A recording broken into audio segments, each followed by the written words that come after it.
ជំរាបសួរបងប្អូនប្រិយមិត្តទាំងអស់គ្នាថ្ងៃនេះខ្ញុំលើកយកភេទជ្ជៈថ្មីមកទៀតហើយគឺភេទជ្ជៈត្រាកនដោយថ្ងៃនេះគឺខ្ញុំយកកំប៉ុងថ្មីមកណាបងប្អូនហើយបងប្អូនមើលមកជុំលេងទៅហើយក៏សូមខន្តីនៅអភ័យទោសទៅដល់បងប្អូនផងដែរបើសិនជាខ្ញុំនិយាយទៅលើសលួសឬក៏ពាក្យពេចន៍មិនសមរម្យនៅកន្លែងណាមួយដោយចេតនាសូមបងប្អូនអធិស្ឋាននៅអភ័យអត់ទោសហើយបើបងប្អូនអត់ទាន់ជួយចុច Subscribe ដល់ Channel ខ្ញុំទេសូមបងប្អូនជួយចុច Subscribe ដល់ Channel ខ្ញុំម្នាក់មួយផងដើម្បីឲ្យខ្ញុំមានកម្លាំងចិត្តនឹងយកភេទជ្ជៈផ្សេងយកមកគោះអ៊ុតរង្វាន់ចែកជូនបងប្អូនមើលលេងកំសាន្តអញ្ចឹងណាបងប្អូនអាច comment នៅខាងក្រោមអ្នកមួយបានដោយចង់ឲ្យខ្ញុំយកភេទជ្ជៈអីដែរយកមកគោះចែកជូនបងប្អូនមើលលេងកំសាន្តហើយអញ្ចឹងយើងមកមើលកំប៉ុងយើងវិញខាងលើនេះគឺ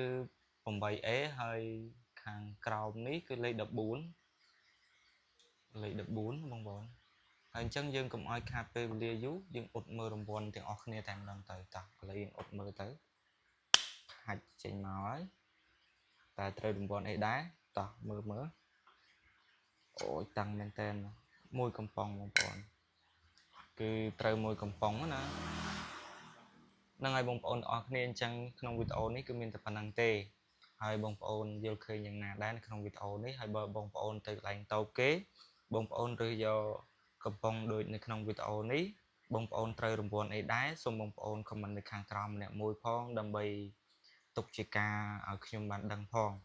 ថាបងប្អូនត្រូវរង្វាន់អីដែរឬក៏យ៉ាងម៉េចដែរ